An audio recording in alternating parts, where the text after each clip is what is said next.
at an interfaith iftar. And I grew up in a religiously diverse household, a father who's Catholic, a mother who's Baha'i. And I thought, I grew up reading the Quran and all the religious texts. But going to the mosque was eye-opening and allowed me to connect with students. So now I'm really, really trying to brainstorm different things that I can do and things that I can bring to my colleagues. As a public health major, I learned the importance of cultural diversity, cultural sensitivity. And you mentioned you are an art teacher, correct? So with art, you could have your students express their different culture differences, and then with that, even with a drawing, they could share it with their students so they could understand each other and respect each other by just simply drawing who they are, where they come from. Having your students engage in activities where they could talk with each other to learn more about each other, instead of just having an environment of just schoolwork and do what the teacher said and then just go home. Have your students interact with each other to make the environment for them feel very much comfortable. I'm really excited to have Emily be a part of the Superintendent Teacher Advisory Council. I'm sure we're going to have continuous dialogue on what we can do collectively to empower students. And I'd like to go back to your skill set, your talents as an artist, as an art teacher. Pictures speak 1,000 words. Let's look to see what we can do. We can have diversity competitions. We could have anti-bullying posters. There's a variety of different ways that we could lift the students' voices and display it in art. So I look forward to that dialogue.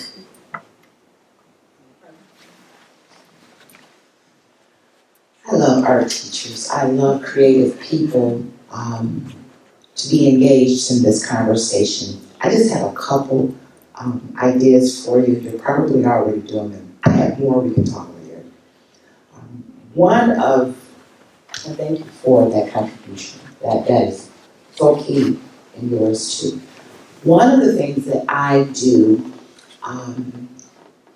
as it relates to art involves so many things, whether it's drawing, painting, music, spoken word, and a lot of times our children, when they're trying to process whatever trauma that they're going through or anything, it usually comes out in something creative that they're doing in order for them to process what's going on with them.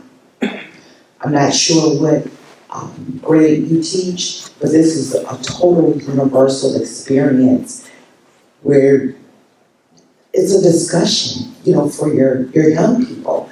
Art inspires, art empowers, art motivates. That's one of the exercises that I use in my class in social justice activism. What inspires you? You put the onus back on them to give them an opportunity to share with you and with each other on what inspires them, and it creates dialogue.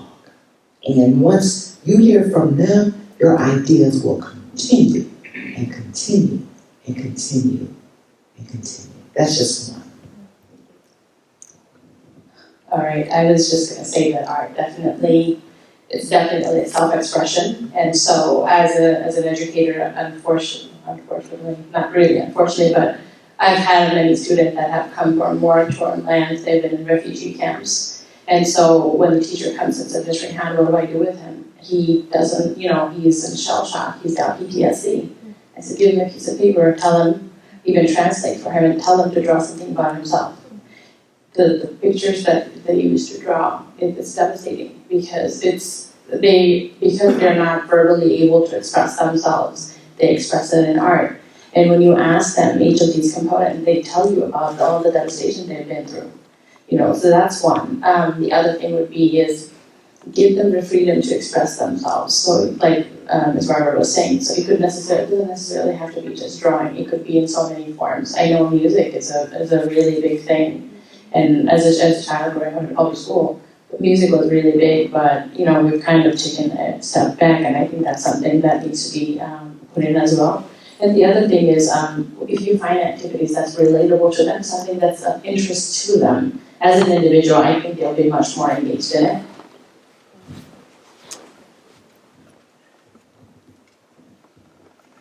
One more thing, which is cultural relevant materials that they get from you, things that look like them, that is something from their own culture. In different culture had emphasized in terms of art and different things. It's just like sport.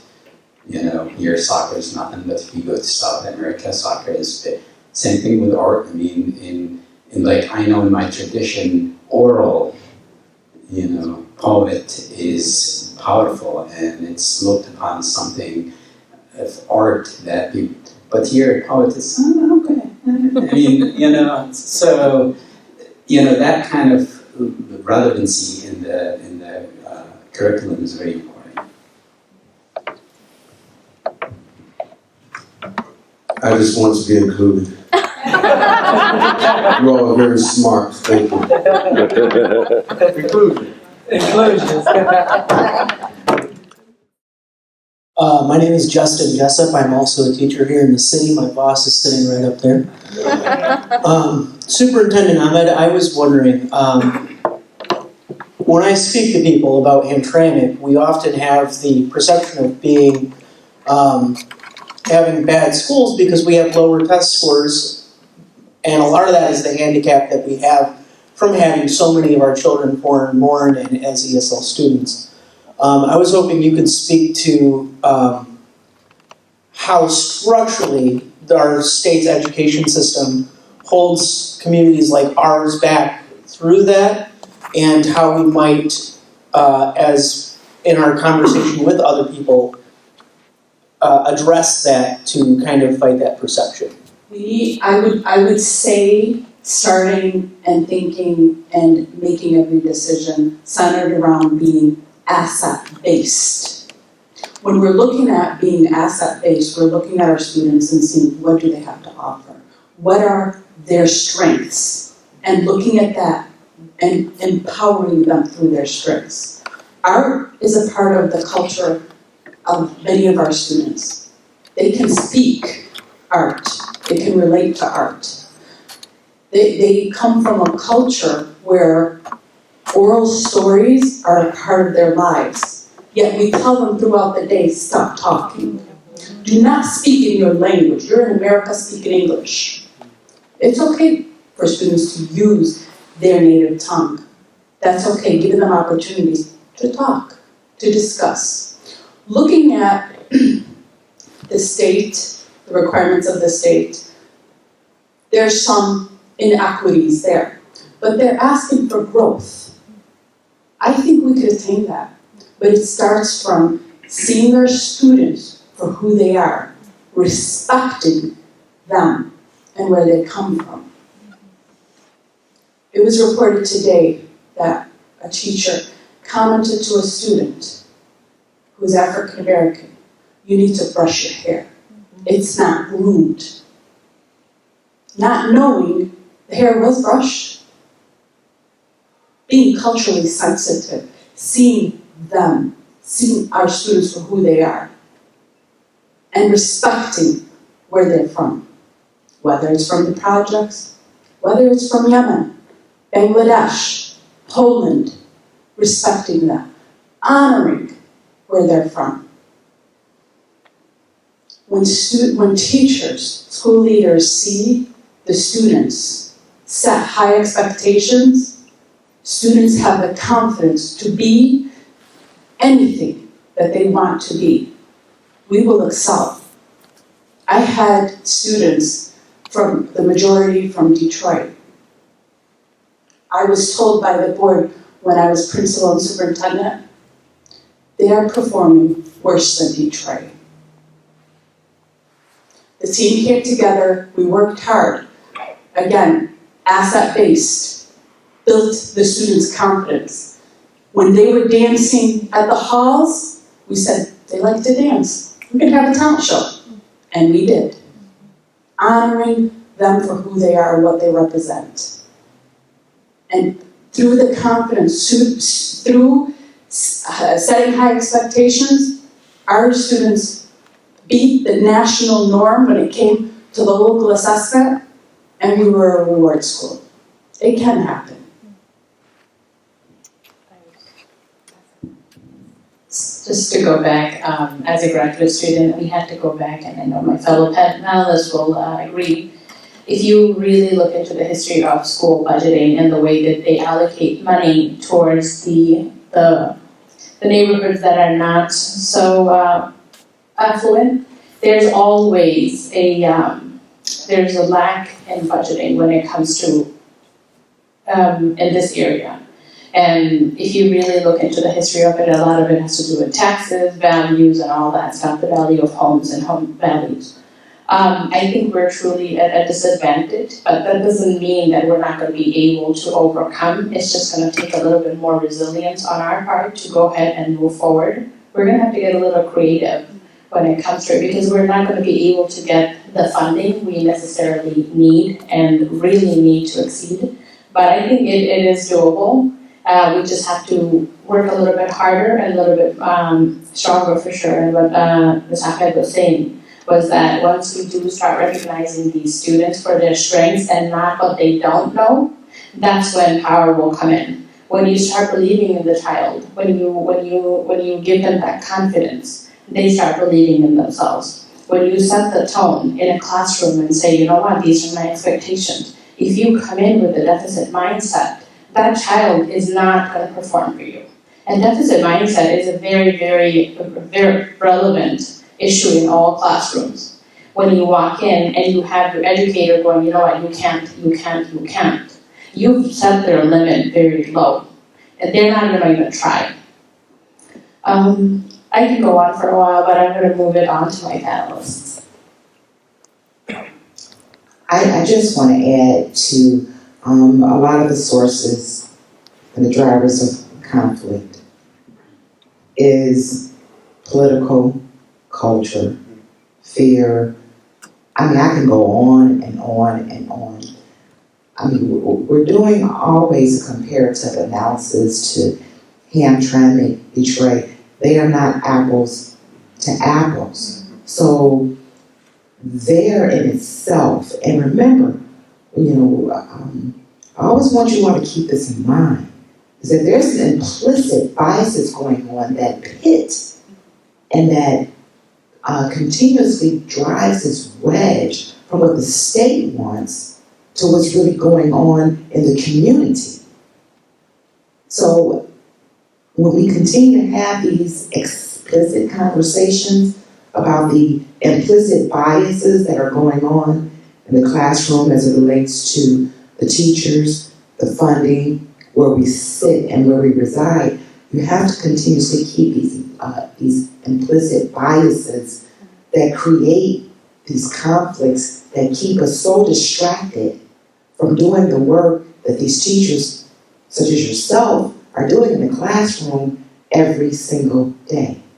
And one more disclaimer, my title is Community Dispute Resolution Specialist. I do this on campus, and I do this in communities as well. Call me. If I can add two things, when we're working with the students, we also have to understand that it's important to work with the families, especially being such a high poverty school district. We have to always have that mindset. It's important to work with the families. We have a grant from the state. We had about $250,000. We were able to have parent engagement facilitators and liaisons that are empowering parents. Our parents are cultural survivors. They've been in this program for 2 years. We started with a handful. We have 90, and we have about 100 on the waiting list. We're hoping to move to Yala. And that's only due to facility constraints. But it's important to empower our parents and empower the entire family. What do they need? How can we help them? There are times where we have diabetic families, and it's an issue of nutrition. It's, just conversations with the families. We have liaisons doing home visits, helping parents understand exactly what they need to know. They were getting food from Friendship House, but it was high in sugar. It was not the best diet, but it comes with connections, relationships, building those important connections, building those important relationships with our families. Relationships, and then the other point that I want to point out when it comes to our students, and again being asset-based, but also I think it's important that we understand, and again, going back to relationships, know our students. I hear a lot of teachers at the high school say they are not responsible. They're coming in late. They just don't care about our students. They don't realize that our students have night shifts. They're working in gas stations. They work 2 to 3 jobs because they have 3 families back home that they need to support. Responsibility, I think they're very, very responsible. So again, understanding our students, understanding their home lives, and building that relationship and connecting with our students is extremely important. Yeah, I just wanted to say, I don't need the mic if I think that from your question, sir, what's your name, sir? I'm sorry? Justin Jessup. So what Mr. Jessup mentioned, I think you were talking more about something structural, about the state standards and testing. I would like us to all remember, what Barbara was speaking about, implicit biases, but also structural racism. Absolutely. Right? So, in the beginning of our night together, I mentioned Plessy versus Ferguson, separate but equal. And I would be remiss if I didn't mention my mentor, my teacher, and the director of Al-Iklhas Training Academy is here, Emad Ahmed. And Emad Ahmed, every school year, he begins to tell the story of how he went to school in the schoolhouse in the South, and how he never saw his teacher use a new piece of chalk, because whatever was broken and scrapped, the books and everything, all the scraps came from the white schools and they gave them to the black schools, right? This is the reason why the HBCUs were formed, right? The historically black colleges and universities. But what we have to get at is the importance of policy. The census is coming up. The 2020 census is coming up. And I'm so proud that some of the students from, or former students from Al-Iklhas Training Academy, you see them on billboards going down I-75. You see the young Bangladeshi lady with the scarf. I believe that's either Siham or Majab. You go to the City of Detroit website about the census, you see Muslim representation, along with, of course, Latinx representation and all other minority communities or underrepresented communities. But at the highest levels of government in our state, we have to have representation, and we have to be of those that make policy and standards. So I just wanted to mention that. I think we kind of went off from your question a little bit, but it's structural, it's intentional. And the system is not failing, the system is benefiting who it was made to benefit. Okay? Great question. And I'll speak about myself. When I was in elementary and middle school and high school, I did very poor in school. And it was every time or every year I would have the MEP test in elementary and then the SAT. And then I get my score. It makes me feel that I'm not in the right place, that I'm not smart enough to be in school. These standard testing really do put students down. I used to think that we're experiment rats, that they're doing experiments on, are you guys smart enough for this? Are you guys smart enough for that? But that didn't stop me. I graduated high school with a diploma, and then, like Ms. Ahmed said, I I did things on my own. I seen my strengths. I identified what I'm good at, and then I targeted it. I went with it. And I graduated with my associate degree, graduated with my bachelor's degree, with a 4.0 honors in all college and university level. I wasn't that same student anymore back in high school or middle school, because now I did things my way. Did I fail? No, I actually excelled. I actually did better. So if there is a way in the future for us, one of the panelists maybe, to work in departments of the state to change the structures, to change the standards that are brought to this city or brought to these communities, I think then we could start to change.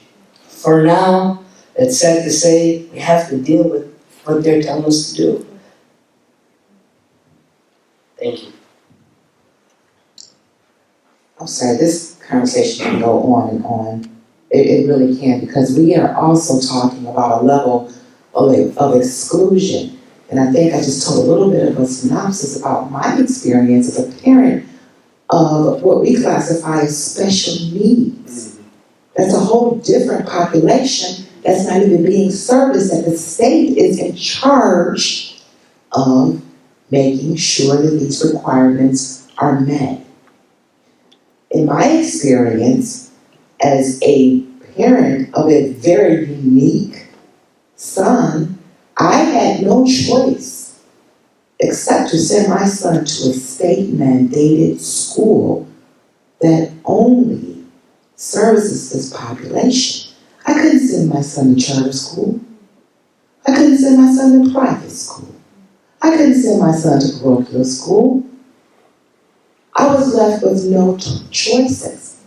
And me as a parent, parenting this very unique child, when I saw that I didn't have any options, I had to build my chops up as a parent in order to demand inclusion of my child.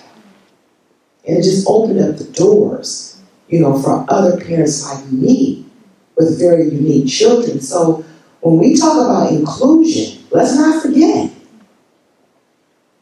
because there are so many populations and segments of students who are not even included. And we're just talking about what the Imam said, structural racism. I think I read the definition of diversity and inclusion, and we're not even talking about students with special needs or disabilities that's already set up and have a disadvantage already, whether the parents and the teachers fight for them or not. That takes a radical resiliency and courage on all of our parts to be able to just do this for our children. I just wanted to include that part, in there when it comes to state. Hello everyone, my name is Fidel. I'm a proud Hamtramck high school graduate, 2018.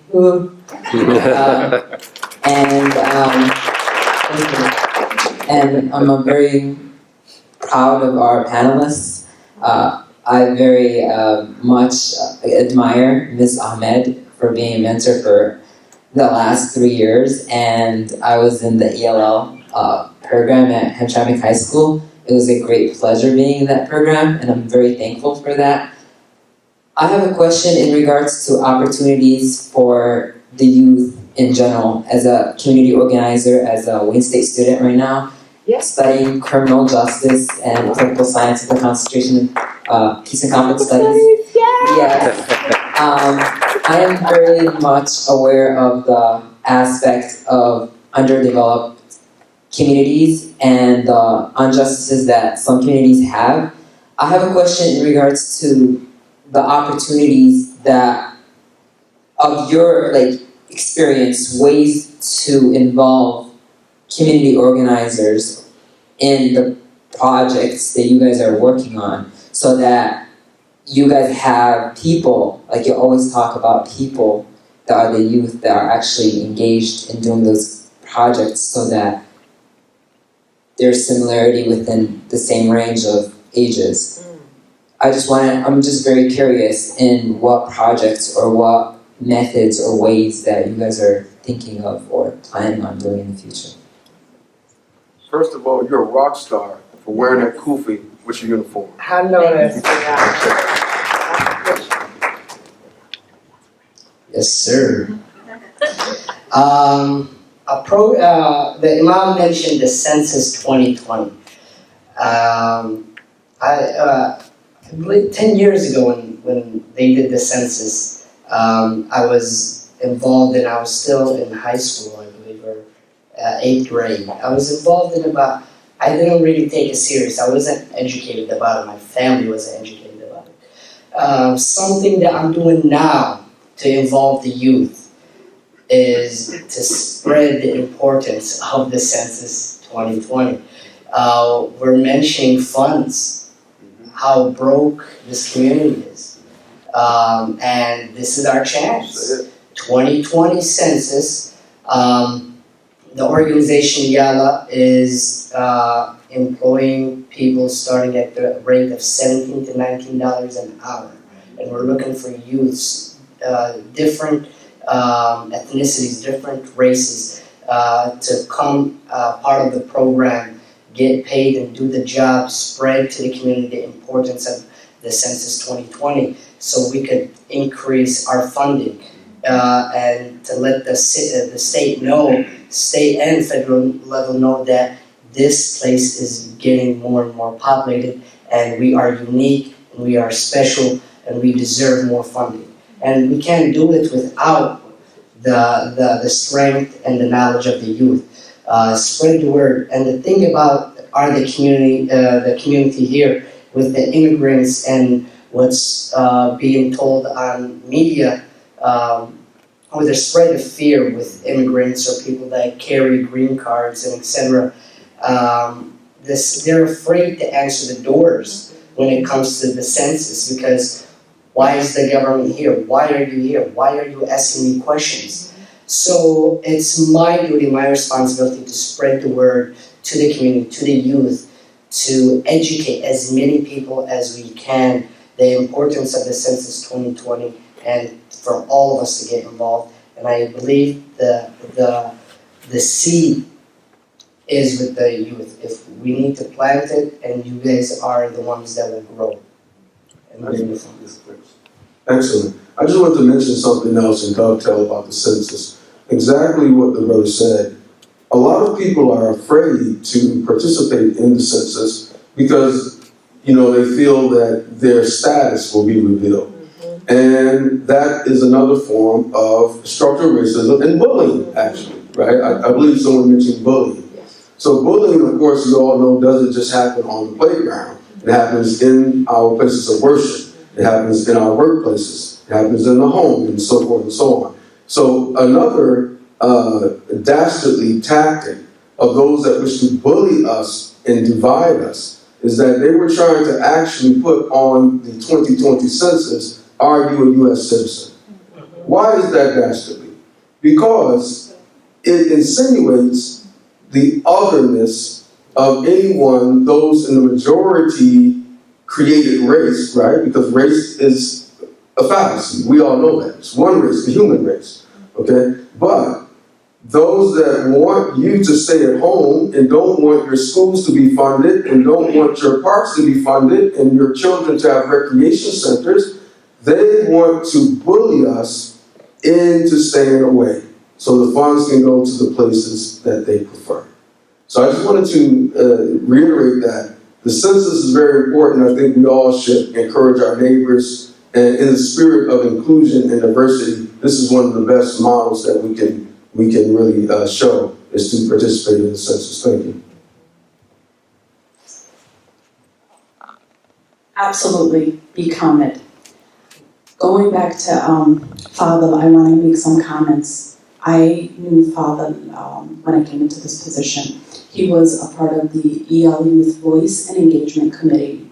The committee at the high school voiced concerns that were really, really serious concerns. Them not having time to eat their lunch. And it was just as simple as moving from 2 lunches to 3 lunches. And that way it would give students an opportunity to have enough time to have their lunch. They raised a lot of issues, and not only did they raise the issues, but they worked to solve the issues. And that was very empowering. He was a huge part of the voice and the problem solving. And the goal was to tell the students that this is your school. You see a concern, you have a concern, address it and find ways to fix it. Your voice matters. He was a part of the Henry Ford Engineering Club, entered competition. I think at one year he got first place, another year third place. Created prototypes. Again, looking at the assets of our students. They might not know or have been proficient in the English language, but they knew technology. They knew science. They knew math. Let's use that. Let's hone in. Build their confidence. And sky's the limit. Fadl was always looking for opportunities to give back. When Representative Isaac Robinson reached out, said, we have a lot of seniors in the community. There's snow. We need help. We had a shoveling program. Fadl was there with a shovel, supporting our senior citizens. Fadl is always looking for opportunities to give back. And his energy and his push for himself, sometimes I'm concerned and I'm like, take it easy. Not getting 1 degree, not 2, always surpassing and exceeding the expectations.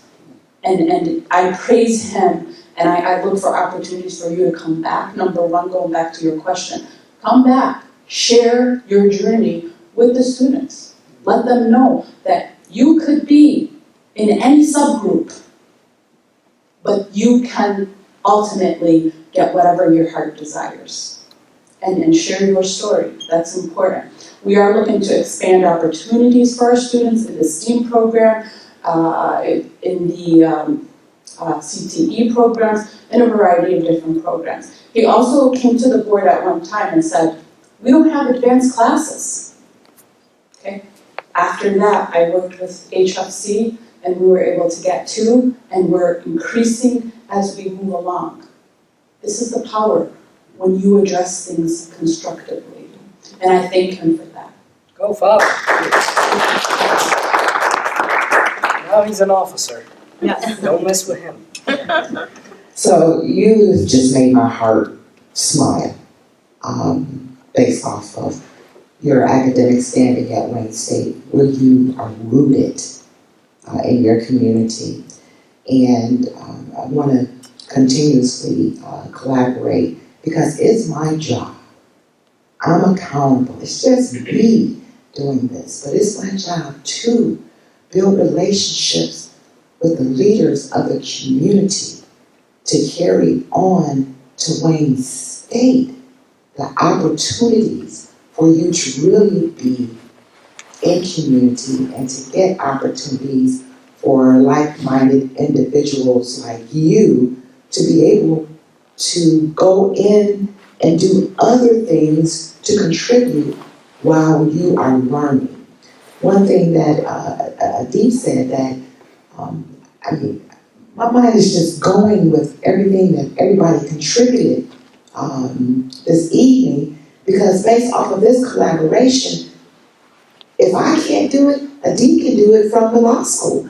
And with our collaboration, and we're both here from Wayne State, and we're a stone's throw away. And when we first met, we already talked about how we want to interface and collaborate on a more intentional level with students exactly like you, to create opportunities to learn activism on the grassroots level right at Wayne State University, to where you're already home, but you're going to continuously come back home, and still continue to give back to your community while you're on the campus community. So it's all about relationships. I will make sure you have my information before you leave, and by you being a co-major in peace and conflict studies, I want you to enroll in my class called Social Justice Activism, because I award extra points. I have honor students that must do a community-based project and present it in the community or right on campus that invites your peers and the campus community to talk about these things.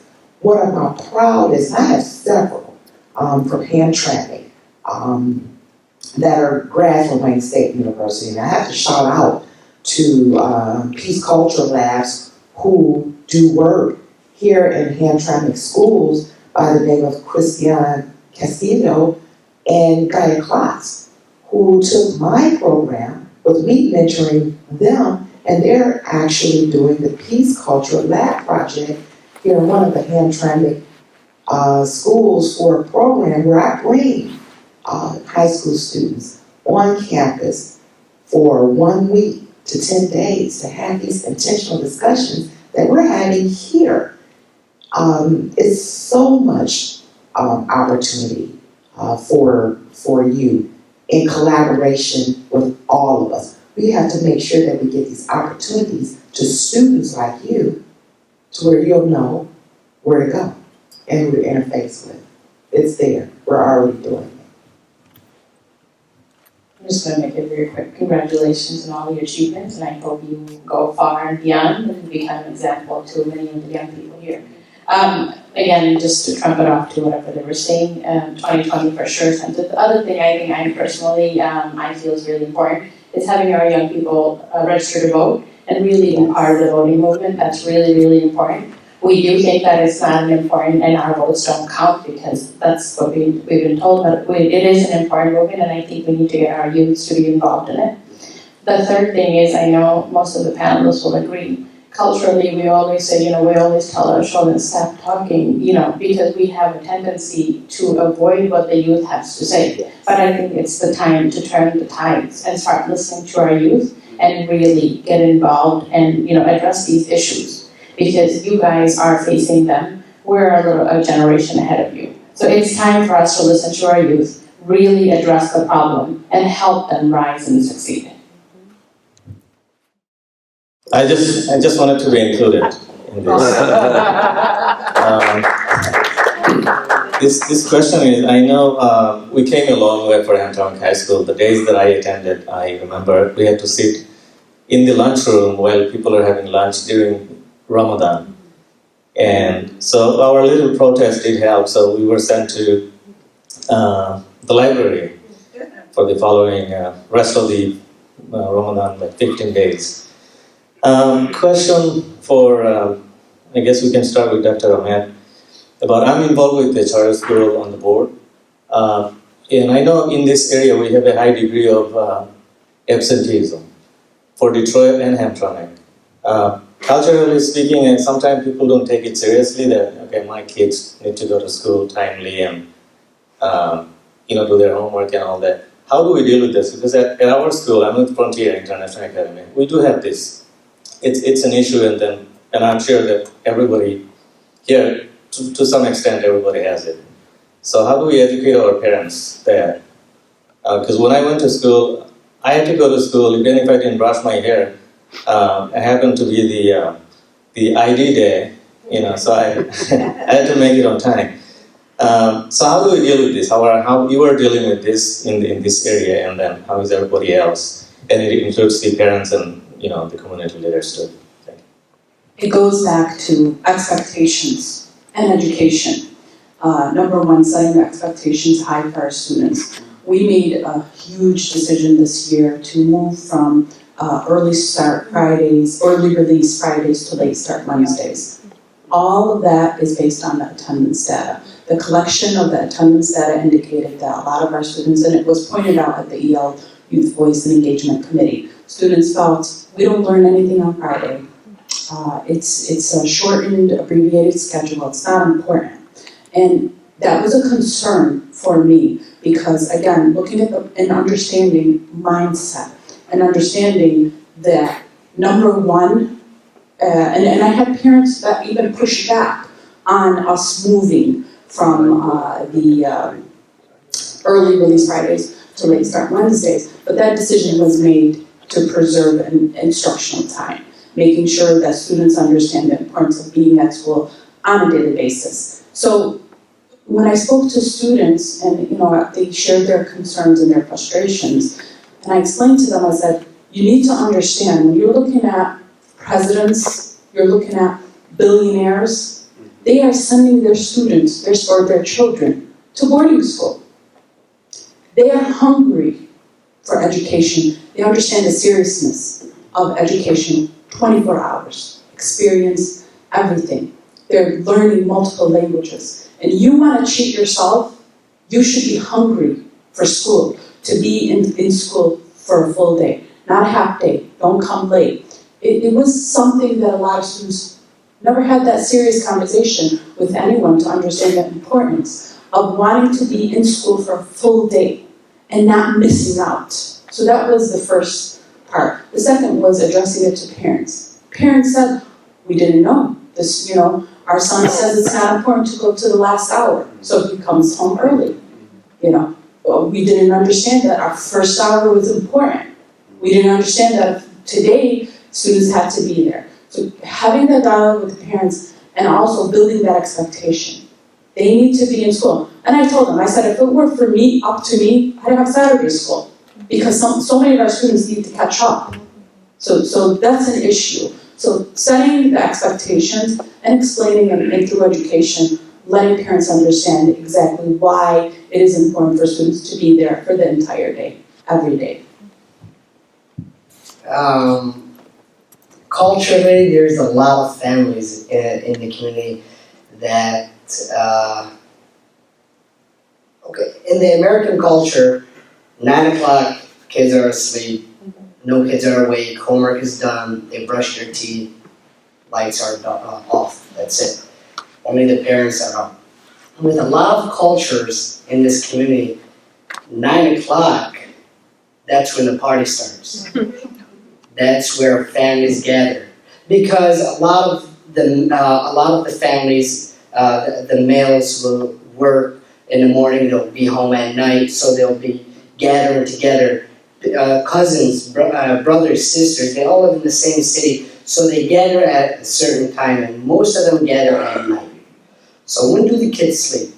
12 o'clock, 1 o'clock. The parents sleep later than them.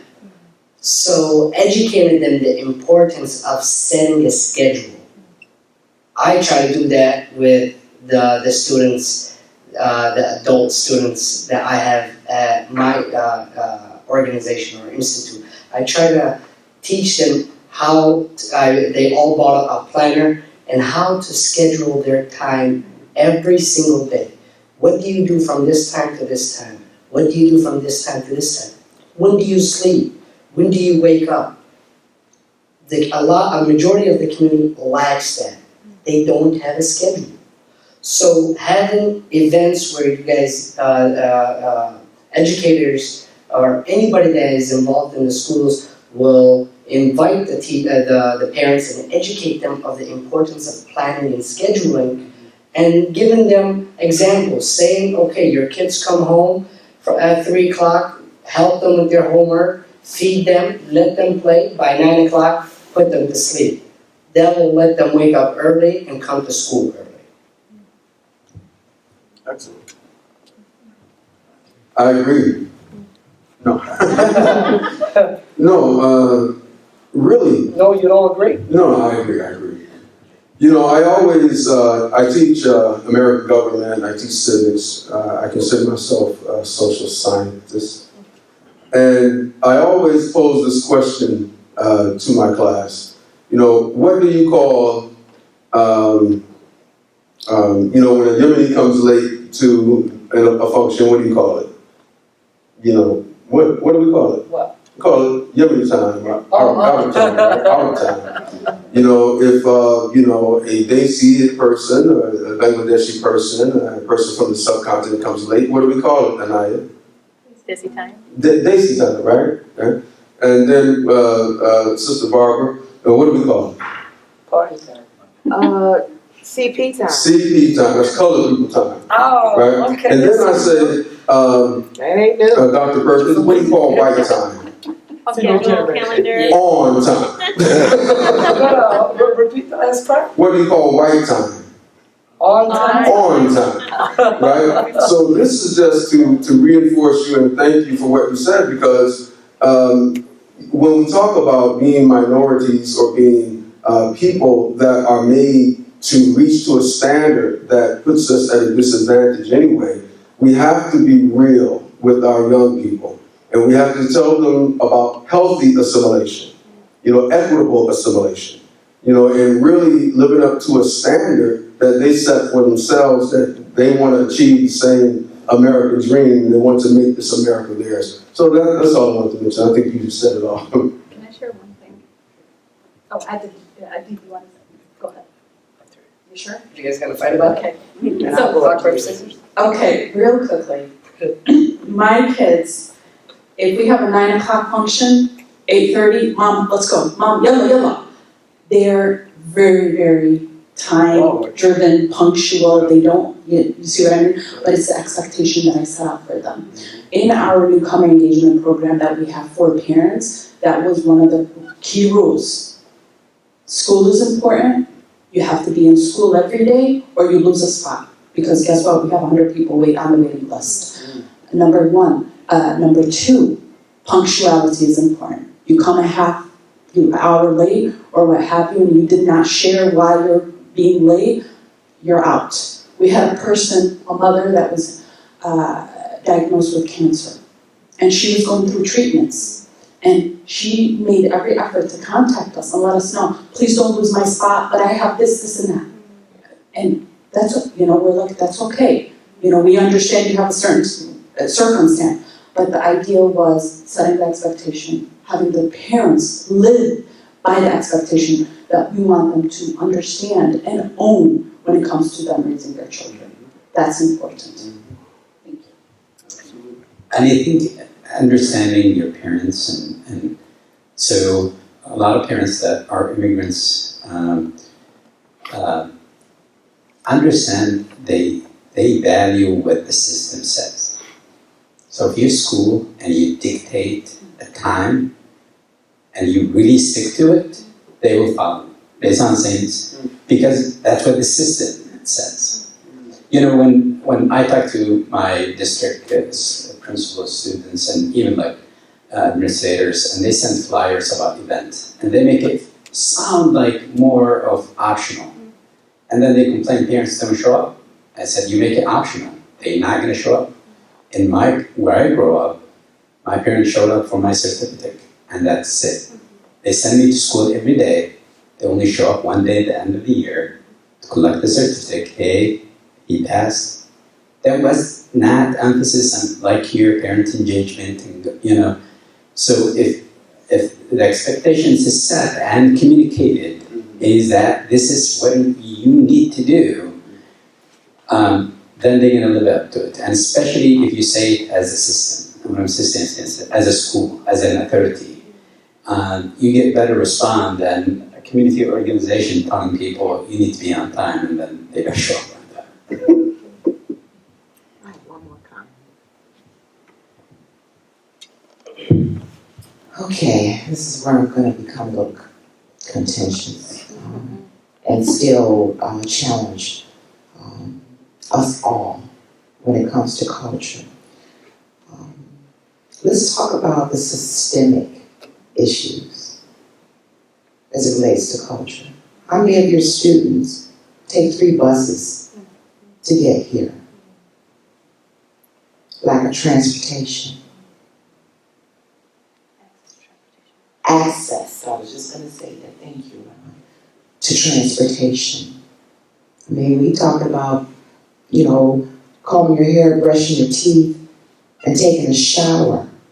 Has anybody thought about all the water shutoffs that are going on in the city of Detroit, where parents are very fearful of anyone even knowing that their water is shut off, because that threatens their whole livelihood of them losing their children. I mean, those are just two issues. Not only the lack of transportation, who has money to even catch the bus? Who even has a home? I mean, you have multiple families living together because there is no affordable housing. And I think we're all suffering from that. So when I say I'm going to stir it up, let's not forget, and I just named a few, and I know these educators here know these issues that these young people are dealing with. What about washing clothes? We have Detroit Public Schools providing washers and dryers so students can get to school early just to be able to do some laundry so they won't be ridiculed, ostracized, bullied. So we have to, it's not just a schedule problem. I'm not stating that that's not a contributor, but look at the parents who are working 2 and 3 jobs who depend on their children to care for the other siblings in order for that household to just even function. I speak of that because my daughter is 11 and a half years older than my son. Thank God. Thank God I had such a support system of a family to where before my mother passed, I could call her and say, Mommy, I'm working a 14-hour day. Can you get one of the kids from school? When my daughter turned 16, I'm educating her and paying for driver's training so she can get her brother, who's 11 years younger, from latchkey. I operated in that manner for just me and my 2 kids to function. I had transportation. I'm almost making 6 figures. I'm able to pay a mortgage. I lost it all in 2006, but I was able to do that for my family and provided other opportunities for other kids to get to school. So I just want to just put those things out here because, I'm not going to allow the blame and shame to go on with these parents and these young people. I'm sorry. I just cannot let that get past us. And you are right. You can speak the truth here. No, you will. So I don't want to be the last one and not say anything. I have 3 things to say. I know you were addressing high school. So I'm going to say something that my educators might not necessarily agree with. Personally, I feel high school should be pushed back later. First of all, our high schoolers work. They have a lot of responsibility. And honestly, most kids do not function in the morning, especially teenagers. I really feel like a lot of the new research shows with high school being pushed back a little bit, it really does wonders for them. That's 1. 2, punctuality. It's just that I don't want to pick on my foreign population. It's just that we haven't been dictated by the idea of structure and schedule and mandating by that time. So it's going to take some time, but again, education is the key. My 3 children are right there, and I'm a punctual person. 1 out of 3 is punctual. So where did I fail? So I'm going to go back to the other half of the DNA and say it's him. Because, so the thing is, it's with kids, it's sometimes the kids tell stories to their parents. I have kids, I called a parent, I'm sorry, he's been tardy 4 times in a row. What time does school start? I said, school starts at 8 o'clock. I would like your child to be here at 7:30. I will greet him at the door, get him breakfast, let's get this day moving. I have some kids that tell their parents there's no school. And then I have some other kids that come from the other side of the city and they take 2 or 3 buses and get here. And I try to get there early because I don't want them to walk from the bus station to my school in the dark. So it's all about priority, it's all about, I mean, you are hungry for education, for betterment, and we have to emphasize on that. We have become complacent as a society, and we need to stop being complacent, we need to put more effort forward. Great words. I just want to add two things. The first is, if you ask our students, and I've asked my students many times, where do you see yourself in 5 years? I get a long pause, and then I don't know. You know, you ask my 10-year-old ASAP, he knows what he wants to be. He knows. He's going to be a doctor, so he could take care of mom and dad, but he wants to also be a teacher because he loves school and education. So he has an idea. And so again, going back to our students, you know, creating and giving them opportunities where they see themselves in the future. Realistic opportunities for them. Going back to the key point, knowing our students, knowing and understanding and respecting their struggles and knowing their families. I had a teacher who keeps talking about the kids from the projects. The kids from the projects. Principal today was fed up. I said, well, we have to do whatever it takes. We're going to schedule a day where we go to the projects. We're going to have an ice cream social at the projects. Because when they meet the faces behind everyone at the projects, they will love them, as I did. They're so welcoming, so friendly, so excited. When I visited the projects, my children were with me. My children left saying, they are so nice. Mom, I wish we could come here more often. You have to give opportunities to open people's hearts, because we can't give them such a huge responsibility if their hearts are closed. It's got to be both, their minds and hearts. It's not one or the other, it is both.